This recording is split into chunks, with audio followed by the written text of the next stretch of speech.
Some parents have certain behaviors and bad habits that lead their adult children to limit or even cut contact. All too often these adult kids are labeled ungrateful or hypersensitive, but it actually makes a lot of sense that these estrangements happen. As we grow older, our relationships with our parents inevitably change, and we no longer need the same things from our parents that we needed when we were young. So we all need to learn new ways to communicate and be in relationship with each other, and some parents just really struggle with these transitions. And I speak from experience with both of my own parents. Unless parents make a concerted effort to connect and hear what their adult children need, the distance between them will grow and grow and grow. Here are 9 common bad habits of parents who don't stay close to their adult kids. Micromanaging. This tends to be something we think of more in professional settings, but it can also occur between parents and their adult children. Adult children need to be able to make decisions on their own, even if those decisions lead to failure. That's how we learn as human beings, by making mistakes. It's one thing if an adult child asks for your advice, but it's a whole other to insert yourself into your child's decisions and try to run the show for them. You can't protect your children forever, and you can't run your adult children's lives. And if you keep trying, well, they might have to put up some boundaries in response. Refusing to recognize growth. This can come in 2 forms: still treating your adult child as if they're a kid, or failing to acknowledge their growth and accomplishments, or both. Failing to see that your kids have evolved and celebrate their achievements erodes their sense of self-worth, and this creates a sense of emotional distance that can lead to actual distance. Treating a 30-year-old like a teenager is likely to alienate them, as they'll probably feel like they're only being seen for who they used to be, not for who they are now. Comparing them to others.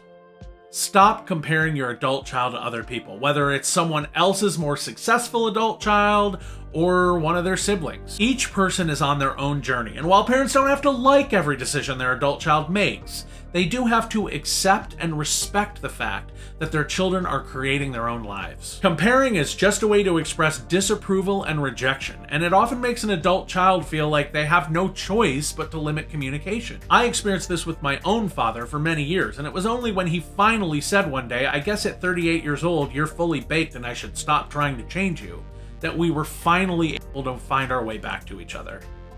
Financial manipulation.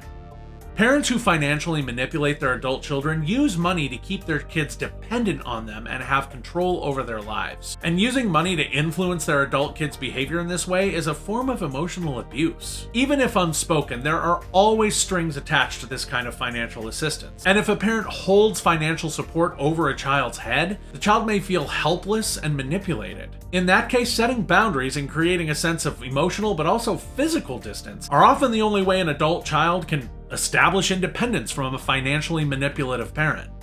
Holding grudges. These parents simply can't move on from mistakes, and they use their children's behavior in the past to justify their own hurtful behavior in the present. When parents don't accept apologies and refuse to acknowledge that their children have changed over the years, they run the risk of their kids cutting off communication. Because the simple fact is this: just like when parents refuse to own up to the hurtful mistakes they made while raising their kids, when you continually refuse to forgive your kids for who they were in the past, when they were just a child, by the way, you give them no recourse for the extraordinary pain being caused, and the relationship kind of has nowhere to go. Judging their choices. It might be well-intentioned, but constant parental criticism has a negative impact that's impossible to ignore, because it wears your child down to the point where they simply can't take it any longer. And the more parents point out what their adult kids are doing wrong, the more likely it is that their relationship will become strained. I had this experience with my own mother, who was so taken aback when I set a boundary about it that our relationship kinda never recovered. The simple fact is that the pressure and pain of all that criticism has to go somewhere, and often the adult child's only recourse is to walk away so that it can dissipate. Demanding constant attention. Part of watching kids grow up is acknowledging that those kids just don't need their parents in the same way anymore. And once they're married and have kids of their own, they simply aren't capable of sustaining that level of involvement with their parents. Parents who demand constant attention of their adult kids make them feel overwhelmed, smothered, or even like they're responsible for their parents' well-being. That's manipulative and unhealthy for any relationship. Overemphasizing old traditions. Being part of a functional, healthy family requires family members to allow for and accept change, and parents must be willing to let go of the past. This means, among many other things, that family holidays or vacations might not look the same way as they used to. Parents insisting that their adult kids gather at their house for Thanksgiving like they always have, for instance, sends a message that any traditions they've formed with their own spouse and kids simply aren't important. And it also puts them in the untenable position of having to choose between the two. Establishing new traditions that work with, not against, your adult child's new life not only give you opportunities to be close, but it might even deepen your relationship. And lastly, and this is the most important one, showing conditional love.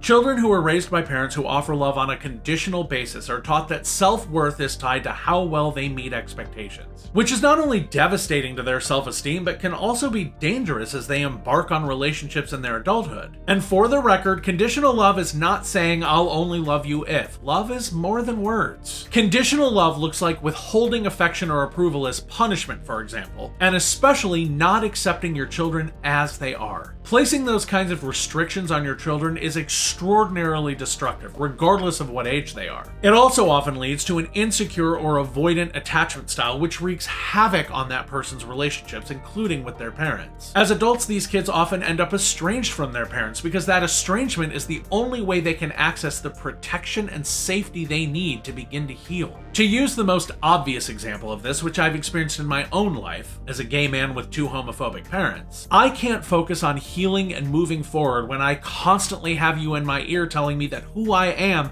is a lifestyle choice that you find abhorrent. You've painted me into a corner and you leave me no choice but to walk away. Not as punishment or to prove a point, but simply so that I can be mentally and emotionally safe. Unconditional love, on the other hand, lets a child know that they are loved and accepted exactly for who they are, not despite it, with no extra conditions or stipulations applied. This sends the most important message of all, that they are enough, no matter what. And perhaps even more importantly, it ensures that any barrier or conflict that may arise in your relationship might be difficult, but it won't be insurmountable.